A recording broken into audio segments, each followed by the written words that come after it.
Good afternoon, everyone. For today's presentation, I will be evaluating two different sources that discuss the same current event, the bipartisan housing bill that became law without President Trump's signature. Rather than evaluating the bill itself, I will be evaluating the reliability of the sources using Weston's rules for assessing evidence.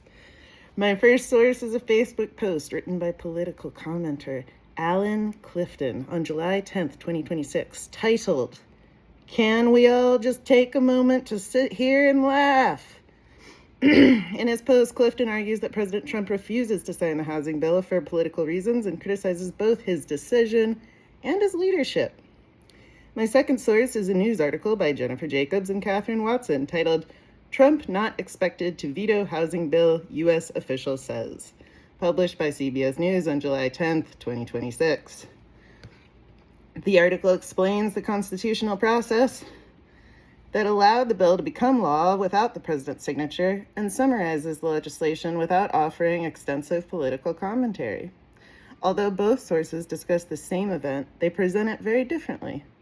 Throughout this presentation, I will evaluate each source using Weston's 5 criteria for assessing reliability: citing sources, seeking informed sources, seeking impartial sources, cross-checking information, and building internet savvy. My goal is not to decide which political viewpoint is correct, but to determine which source provides the more reliable information and why. The first thing that I noticed is that Clifton about my first source is that Clifton accurately reports the central fact. The post argues that President Trump refused to sign the bipartisan housing bill because he was angry that the Senate would not agree to his political demands. Clifton argues that refusing to sign the bill would not stop it from becoming law and characterizes Trump's behavior as childish. The bill did become law without the president's signature. Multiple independent news organizations confirm this. However, Weston reminds us that accurate facts alone do not automatically make a source reliable. Clifton does not cite any sources. He provides no congressional documents, no White House statement, no interviews, and no links. He expects readers to simply accept his claims.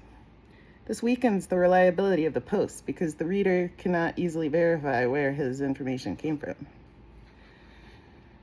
Alan Clifton is an experienced political commentator. He regularly discusses American politics. However, he is not reporting from Congress, interviewing lawmakers, or presenting investigative journalism. Instead, he is interpreting publicly available information. That means he may be informed, but he is functioning primarily as a commentator. This is probably Clifton's weakest area. Throughout the post, he uses emotionally charged language. He says President Trump is throwing a hissy fit. He predicts a meltdown. He calls him a damn child. Those statements are opinions. Weston argues that emotional language often signals persuasion rather than objective reporting. This does not necessarily make the facts false. It simply means readers should separate the evidence from the author's interpretation. When I compared Clifton's factual claims with other news organizations, the central facts matched. CBS News, Reuters, and Associated Press and Roll Call reported that the bill passed Congress and became law because the president neither signed nor vetoed it. However, I could not independently verify Clifton's claims about the president's motives. Those remain speculation. Cross-checking helps us distinguish between facts and opinions. Internet-savvy readers should recognize that social media often combines reporting with commentary. Rather than accepting everything or rejecting everything, readers should ask, which statements are supported by evidence? Which statements are opinion? Which statements cannot be verified? In Clifton's post, the constitutional process is factual. The explanation for why the president acted the way he did is interpretation. For my second source, the CBS News article published after the bill became law, the article explains the constitutional process, summarizes the legislation, and reports statements from lawmakers. Unlike Clifton's post, the article focuses almost entirely on verifiable facts.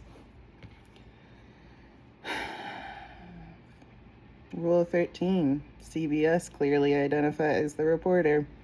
The publication date is listed. Statements are attributed to government officials and public records. Readers can easily identify where the information originated. Rule 14, CBS enjoys journalists who specialize in covering Congress and national politics. The article reflects on official government information instead of personal opinion. This makes a much more informed source.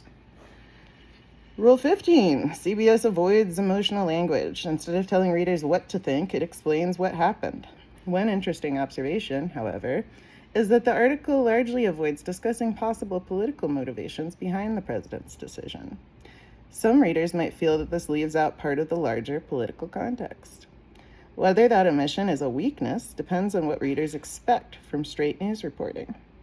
News organizations often avoid speculating about motives unless there's evidence to support those claims. Rule 16, the article can be verified. Reuters, the Associated Press, ABC News, Roll Call, each reports essentially the same sequence of events. That consistency increases confidence in the reporting. Rule 17, CBS also demonstrates good internet practices. Readers are given enough information to verify the facts themselves. Official statements are identified. The article distinguishes between facts and quotations rather than blending everything together. Comparison. What I found interesting is that neither source is completely perfect. Alan Clifton provides political interpretation that many readers may find interesting. However, much of his explanation cannot be independently verified. CBS provides excellent factual reporting, but intentionally avoids interpreting political motives. One source gives readers more interpretation. The other gives readers more documentation. Weston's rules remind us that reliable sources are not simply the ones we agree with politically. Reliable sources provide evidence, identify their information, allow verification, and distinguish facts from opinion.